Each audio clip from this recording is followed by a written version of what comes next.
ನಾನು ನಂದು ವೈಫಲ್ಯ ಆಗಿದೆ ಅಂತ ಒಪ್ಕೊಂಡ್ರಿ, ಸರಿ. ಅವ್ರೇನ್ ಮಾಡ್ತಿದ್ರು, ಕೇಶಿಪ್ ರಸ್ತೆ ಆದಾಗ 2 ತಾಲೂಕುಗಳಲ್ಲೂ ಆಗಿರೋದೇನು, ಪಾವಗಡದಲ್ಲಿ ಆಗದಿರೋದೇನು, ಇದಕ್ಕೆ ಹೇಳ್ಬೇಕಲ್ಲ ತುಂಬ.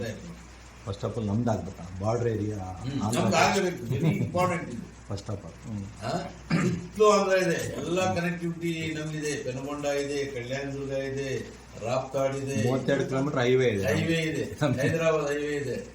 ದೂರ ದೃಷ್ಟಿ ಇಟ್ಕೊಂಡಿದ್ರೆ ಅವತ್ತು ಇವತ್ತು ಈ ಪರಿಸ್ಥಿತಿ ಆಗ್ತಿರ್ಲಿಲ್ಲ. ಅವ್ರು ಪಾದಯಾತ್ರೆ ಮಾಡೋ ಅವಶ್ಯಕತೆನೇ ಇರಲಿಲ್ಲ. ಅದನ್ನ ಅವರು ಮಾಡಿದ ತಪ್ಪುಗಳನ್ನ ಸರಿ ಮಾಡ್ತಾ ಇದ್ದೀನಿ ಈಗ. ಅವ್ರ ಆಡಳಿತನೇ ವೈಫಲ್ಯ ಅಂತ ನೀವು 100ಕ್ಕೆ 100 ವೈಫಲ್ಯ ಆಗಿರೋದಕ್ಕೆ ಈಗ ನಾವೆಲ್ಲ ಸೆಟೆಟ್ ಮಾಡ್ತಾ ಇದೀವಲ್ಲ.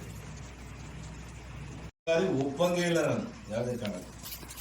ಹಾಗಾಗಿ ಕೆಲಸಗಳು ಅಭಿವೃದ್ಧಿ ಕೆಲಸ ನಡೀತಾ ಇದೆ.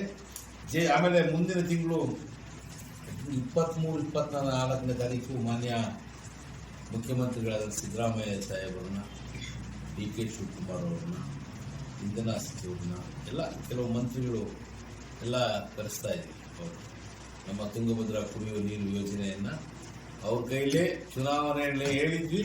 ಅದೇ ರೀತಿ ಉದ್ಘಾಟನೆಗೂ ಅವರು ಬರ್ತಾರೆ. ನಾವು ಮೊನ್ನೆ ಬೆಳಗಾವಿ ಅಧಿವೇಶನದಲ್ಲಿ ಡೇಟ್ ಕೇಳಿದ್ವಿ, ಅವತ್ತು ಬಿಸಿ ಇರೋದ್ರಿಂದ ಬೆಂಗಳೂರಲ್ಲೇ ಬರಕ್ಕೆ ಹೇಳಿದ್ದಾರೆ. ನಾಳೆ ನಾಡಿದ್ದು ಹೋಗಿ ಒಂದು ದಿನಾಂಕವನ್ನು ಮೋಸ್ಟ್ಲಿ ಮಂಗಳವಾರ ಬುಧವಾರ ಫಿಕ್ಸ್ ಮಾಡಿದ್ವಿ. 23-24 ಅಂದ್ಕೊಂಡಿದ್ದೀವಿ. ನಾವನ್ನು ಮೊನ್ನೆ ಗೃಹ ಸಚಿವರಾದಂಥ ಪರಮೇಶ್ವರ್ ಸಾಹೇಬರು ಮಾತಾಡಿದ್ದೀವಿ. ಫಸ್ಟ್ ಆ 2 ಡೇಟಲ್ಲಿ ಒಂದು ಕನ್ಫರ್ಮ್ ಮಾಡಿ ತಮಗೆ ತಿಳಿಸ್ತೀವಿ. ಜನವರಿ 23 ಅವ್ರ ಕಾಲದಲ್ಲಿ ಹೆಚ್ಚು ಡಾಕ್ಟರ್ಗಳೇ ನಿಲ್ಲಲಿಲ್ಲ. ಡಾಕ್ಟರ್ಗಳು ಈಗ ಬರ್ತಾ ಬರ್ತಾ ಬರ್ತಾ ಕೆಲವರು ಗೌರ್ಮೆಂಟ್ ಸರ್ವಿಸ್ ಬೇಡ, ಪ್ರೈವೇಟ್ ಕ್ಲಿನಿಕ್ಸ್ ಮಾಡಬೇಕು, ಪ್ರೈವೇಟ್ ಆಗಿ ಮಾಡ್ಕೊಡೋಣ, ಪಾವಗಡದಲ್ಲೇ ಹಾಕಿರ್ಬೇಕು, ತುಮಕೂರು ಬೆಂಗಳೂರು ಅನ್ನೋ ದೃಷ್ಟಿ ಇಟ್ಕೊಂಡು ಹೋಗಿದ್ದಾರೆ. ಅದನ್ನ ಅತಿ ಶೀಘ್ರದಲ್ಲೇ ಸಬ್ಮಿಟ್ ಮಾಡ್ತೀನಿ. ಇದರಲ್ಲಿ ಯಾವುದೇ ಸಂಶಯ ಇಲ್ಲದೆ ನಾವು ನಾವು 5 ಗ್ಯಾರಂಟಿಗಳ ಘೋಷಣೆಯನ್ನು ಮಾಡಿದ್ದೀವಿ. ಪ್ರತಿಯೊಬ್ಬರಿಗೂ ಮಹಿಳೆಯರು ತಲುಪ್ತಾ ಇದೆ. ಶಕ್ತಿ ಯೋಜನೆ ಇರ್ಬೋದು, ಗೃಹಲಕ್ಷ್ಮಿ, ಗೃಹ ಜ್ಯೋತಿ, ಎಲ್ಲನೂ 5 ಗ್ಯಾರಂಟಿಗಳು ಸುಗಮವಾಗಿ ನಡೀತಾ ಇದ್ದಾವೆ. ಏನೋ ಒಂದು ಇಶ್ಯೂ ಮಾಡಬೇಕು, ಪಾದಯಾತ್ರೆ ಹಮ್ಮಿಕೊಂಡಿದ್ದಾರೆ. ಆಲ್ರೆಡಿ ಮೊರಾರ್ಜಿ ದೇಸಾಯಿ ವಸತಿ ಶಾಲೆಯಲ್ಲಿ 57 ಲಕ್ಷ ಟೆಂಡರ್ ಆಗಿರೋದನ್ನ ಅಲ್ಲಿಂದನೇ ಪ್ರಾರಂಭ ಮಾಡ್ತಾರೆ ಅಂದರೆ ಇದಕ್ಕೆ ನಾನು ಯಾವ ಥರ ರಿಯಾಕ್ಟ್ ಮಾಡಬೇಕು ಅರ್ಥ ಆಗ್ತದೆ.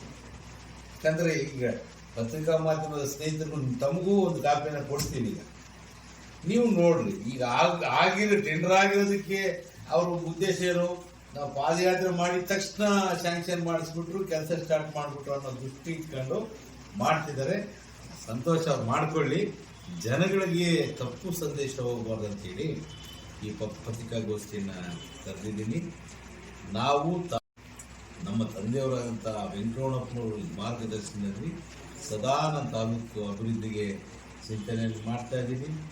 ಮೊನ್ನೆ ಸಂಬಂಧಪಟ್ಟ ಇಲಾಖೆಗಳ ಎಲ್ಲ ಮಂತ್ರಿಗಳ ಹತ್ರ ಮಾತಾಡಿದ್ದೀನಿ. ಈಗಾಗಲೇ ತಾಲೂಕಿನಾದ್ಯಂತ ಕೆಲಸಗಳು ನಡೀತಾ ಇದೆ. ಇನ್ನು ವಸತಿ ಸಚಿವರಲ್ಲಿ ಮನವಿ ಮಾಡಿಕೊಂಡಾಗ 1,000 ಮನೆಯನ್ನು ಪಾವಗಡ ಪಟ್ಟಣದಲ್ಲಿ ಕೊಡಬೇಕು ಅಂತ ಪ್ರಸ್ತಾಪವನ್ನು ಮಾಡಿದ್ದೀನಿ. 100% ಮಾರ್ಚಲ್ಲಿ 1,000 ಮನೆ ಕೊಡ್ತೀವಿ ಅಂತ ಅವರು ಆಶ್ವಾಸನೆಯನ್ನು ಕೊಟ್ಟಿದ್ದಾರೆ. ಎಲ್ಲ ಅಭಿವೃದ್ಧಿಗೆ ಹೆಚ್ಚಿನ ಆದ್ಯತೆಯನ್ನು ಕೊಡ್ತಾ ಇದ್ದೀವಿ. ನಾವು JDSನವ್ರು ಪಾದಯಾತ್ರೆ ಮಾಡಿ ನಾವು ಡೆವಲಪ್ಮೆಂಟ್ ಮಾಡಬೇಕನ್ನೋ ಇದಿಲ್ಲ. ನಮ್ಮ ಸ್ವಂತ ಶಕ್ತಿಯಿಂದ ಮಾಡೋ ಭಗವಂತ ಶಕ್ತಿ ಕೊಟ್ಟಿದ್ದಾನೆ ಅಂತ ಈ ಸಂದರ್ಭ ತಿಳಿಸಿ ಮಾಡಬೇಕಂತೇಳಿ ಪಾದಯಾತ್ರೆ ಹಮ್ಮಿಕೊಂಡಿದ್ದಾರೆ. ಅದಕ್ಕೆ ಮೊದಲನೇದಾಗಿ ಅವರು ಗುಜನಾಡು ಮೊರಾರ್ಜಿ ವಸತಿ ಶಾಲೆಯಲ್ಲಿ ಕಾಂಪೌಂಡ್ ನಿರ್ಮಾಣಕ್ಕೆ ಅಂತೇಳಿ ಅವರು ಪಾದಯಾತ್ರೆ ಹಮ್ಮಿಕೊಂಡಿದ್ದಾರೆ. ಅದು 57 ಲಕ್ಷ ವೆಚ್ಚದಲ್ಲಿ ಕಾಮಗಾರಿ ಆಗಲೇ ಟೆಂಡರ್ ಆಗಿದೆ. ಟೆಂಡರ್ ಆಗಿ ಗುತ್ತಿಗೆದಾರರು 57 ಲಕ್ಷಕ್ಕಾಗಿ ಗುತ್ತಿಗೆದಾರರು ಹೆಸರು ಸಣ್ಣ ಬೋರಪ್ಪ ಅನ್ನೋರಿಗೆ ಟೆಂಡರ್ ಆಗಿದೆ. ಅದೇ ರೀತಿ ದೌಡ್ಬೆಟ್ಟ ಕಿಲಾನಹಳ್ಳಿ ರಸ್ತೆಯಲ್ಲಿ ಬಾವಿ ಇದೆ. ಅದನ್ನು ಕಳೆದ 1 ವರ್ಷದಿಂದ ನಾನು ರೈತರ ಹತ್ರ ಮನವಿ ಮಾಡಿದ್ದೀನಿ. ಅವರು ನನ್ನ ಜೊತೆ ಮಾತಾಡಿದಾಗ ಒಪ್ಕೊಂತಾರೆ, ಆಮೇಲೆ ಇಲ್ಲ ಅಂತಾರೆ. ಹಾಗಾಗಿ ಅದು ವಿಳಂಬ ಆಗಿದೆ. ಅದು ಸಹ 1,20,00,000ಕ್ಕೆ ಟೆಂಡರ್ ಆಗಿದೆ, ಟೆಕ್ನಿಕಲ್ ಅಪ್ರೂವಲ್ ಆಗಿದೆ. ಆದಷ್ಟು ಬೇಗ ಗುದ್ಲಿ ಪೂಜೆಯನ್ನು ನೆರವೇರಿಸಿ.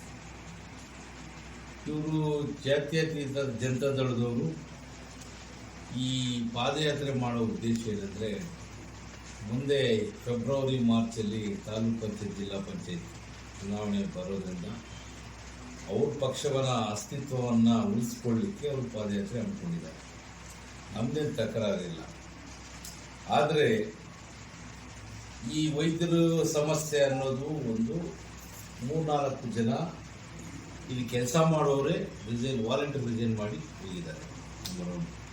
ಆದರೂ ಮೊನ್ನೆ ಒಂದಿಬ್ಬರನ್ನ ಡಿಪ್ಯೂಟ್ ಮಾಡಿದ್ದಾರೆ. ಹಾಗಾಗಿ ನಾನು ನನ್ನ ಸಚಿವರು ದಿನೇಶ್ ಗುಂಡೂರಾವ್ ಹತ್ರನೂ ಮನವಿ ಮಾಡಿದ್ದೀನಿ.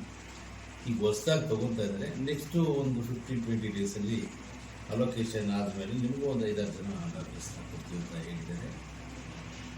ಇದೆಲ್ಲ ಅವರು ಪಾದಯಾತ್ರೆ ಮಾಡುವ ಉದ್ದೇಶ ಆಲ್ಮೋಸ್ಟ್ ಎಲ್ಲ ಟೆಂಡರ್ ಆಗಿದೆ. 80-85 ಕೋಟಿ ಕೆಲಸ ಕೊಡ್ತೀವಿ. ಆಮೇಲೆ ಈಗ ತಿರ್ಗಾ ಅಡಿಷನ್ ಆಗಿ ಇನ್ನೂ ಒಂದು 7-8 ಕೋಟಿ ನೆಕ್ಸ್ಟ್ ವೀಕಲ್ಲಿ ಬರ್ತದೆ. ಈಗ ಟೌನಲ್ಲಿ JGM ಎಷ್ಟು ಕೋಟಿ ಪ್ರಾಜೆಕ್ಟ್ ಸರ್? ಆಮೇಲೆ ಇನ್ನೊಂದು ಕ್ವಶನ್ ಕೇಳಿದ್ದಾರೆ. ಟೌನಲ್ಲಿ JJMಗೆ 32 ಕೋಟಿ ಆಗಿದೆ. ನಾನು ನಗರಾಭಿವೃದ್ಧಿ ಸಚಿವರ ಹತ್ರ ಮಾತಾಡಿದ್ದೀನಿ, ಬೈರತಿ ಸುರೇಶ್ ಹತ್ರ. ಮಾನ್ಯ ಮುಖ್ಯಮಂತ್ರಿಗಳಿಗೂ ಗಮನಕ್ಕೂ ತಂದಿದ್ದೇನೆ. ಅರ್ಧ ಟೌನ್ಗೆ ನೀರು ಕೊಟ್ಟು ಅರ್ಧ ಟೌನ್ಗೆ ನೀರು ಕೊಡೋಕ್ಕಾಗ್ತಿಲ್ಲ. ಹಾಗಾಗಿ ಇನ್ನು 30-35 ಕೋಟಿ ಹಣ ಬೇಡಿಕೆ ಇಟ್ಟಿದ್ದೀನಿ. ಅವರು ಅತಿ ಶೀಘ್ರದಲ್ಲೇ ಕೊಡ್ತೀನಿ ಅಂತ ಅವರು ಸಹ ಒಪ್ಕೊಂಡಿದ್ದಾರೆ.